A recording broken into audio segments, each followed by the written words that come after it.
لک الحمد یا اللہ الصلاۃ والسلام علیک یا رسول اللہ اما بعد۔ سلسلہ ہے ناظرین کے سوال کے جواب دینے کا۔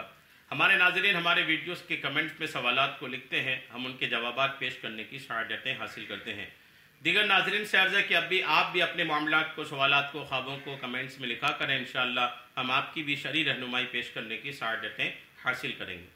ہمارے ناظرین میں سے کہ انہوں نے سوال کی ہیں کہ مجھے عربی پڑھنی نہیں آتی، بچپن سے انگلش میڈیم میں پڑھائی کر کے وقت ہی نہیں ملا کہ عربی سیکھوں، اس کا بہت پچھتاوا ہے مجھے، پر میں اتنے سالوں سے قرآن پاک ہندی زبان میں پڑھ رہی ہوں، تو میرا قرآن پاک پڑھنا اللہ کی بارگاہ میں مقبول ہے یا نہیں؟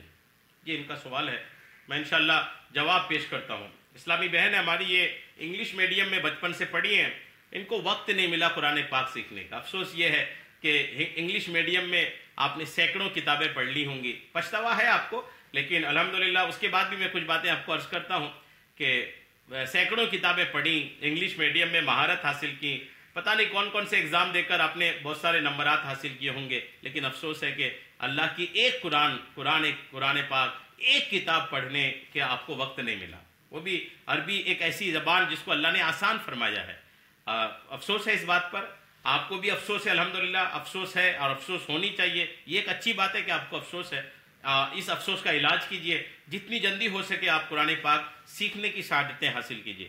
آن لائن کی دنیا میں آج بہت سارے آن لائن کلاسز آپ لے سکتی ہیں جس میں آپ عربی زبان قرآن پاک کی سیکھ سکتے ہیں اور قرآن پاک کا ناظرہ بھی آپ مکمل کر سکتی ہیں۔ اللہ کریم آپ کو جلد سے جلد اس کی طرف قدم بڑھانے کی توفیق عطا فرمائے۔ بازار میں اچھا آپ نے یہ کہا کہ جب آپ عربی نہیں سیکھے تو اس دوران آپ نے ہندی میں قرآن پاک لے کر کے پڑھا ہے۔ بازار میں ہندی میں، بنگلہ میں، انگلش میں، یہ دیگر زبانوں میں قرآن موجود ہے، مل رہے ہیں، لیکن یہ جو قرآن پاک ہندی میں، بنگلہ میں یا دیگر زبان میں بازار میں مل رہے ہیں نا، یہ سارے بک اسٹور والے ہیں، یہ پریس والے ہیں جو دھندا کے لیے اور کمائی کے لیے چھاپ کر کے بازار میں لا رہے ہیں اور لوگ خرید کر کے پڑھ رہے ہیں۔ ورنہ اگر آپ شریعت کے نظر سے دیکھیں گے نا تو شرعاً اس کی اجازت نہیں ہے کہ قرآن پاک کے عربی الفاظ کو کسی اور زبان میں لکھا جائے، شریعت اس کی اجازت ہی نہیں دیتی۔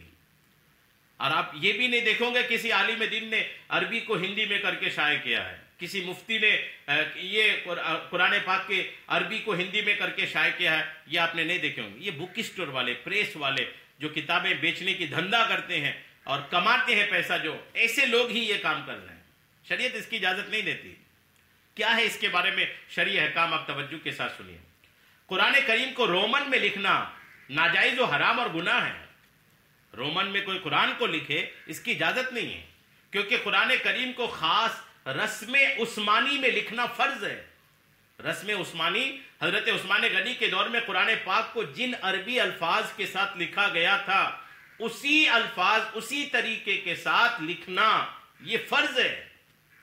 رسم عثمانی کا خلاف کرنا ناجائز و حرام ہے، رسم عثمانی کے خلاف نہیں کر سکتے۔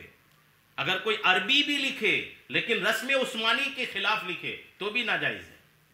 جی ہاں، اگر کوئی قرآن پاک کو عربی میں ہی لکھے لیکن وہ عربی رسم عثمانی کے خلاف ہو تو اس کی بھی اجازت نہیں ہے۔ اب اگر کوئی عربی ہی نہیں لکھ رہا ہے، کوئی بنگلہ میں لکھ رہا ہے، کوئی ہندی میں لکھ رہا ہے، بک بیچنے والے، کتاب بیچنے والے، اللہ سے ڈرنا چاہیے آپ کو۔ اس طرح کے لکھ کر کے آپ مسلمانوں کو اور سست کر رہے ہیں۔ جو عربی سیکھنا بھی چاہتے ہیں تو نہیں سیکھتے کہ بازار میں ہندی میں قرآن تو مل رہا ہے۔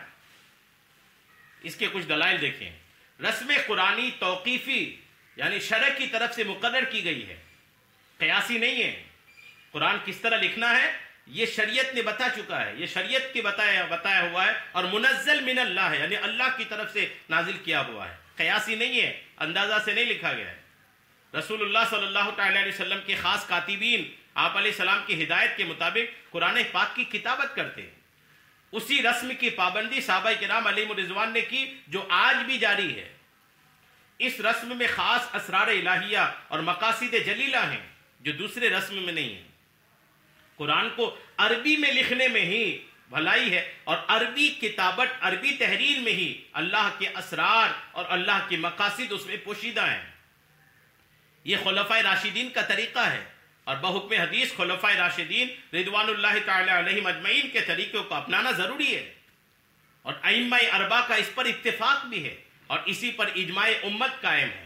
نیز رومن میں لکھنے میں ایک خرابی یہ بھی لازم آئے گی کہ ایسے الفاظ جن کے لیے عربی میں تو الگ الگ صورت اور مخرج ہے، لیکن انگلش میں، ہندی میں ان کے لیے ایک ہی لفظ استعمال ہوتا ہے، جیسے سین اور صاد اور ذال اور وا، ان کے درمیان فرق کیسے کریں گے آپ ہندی والے؟ اور معنی میں شدید تغیر ہوگا، اگر فرق نہیں کیا تو معنی میں تبدیلی آ جائے گی۔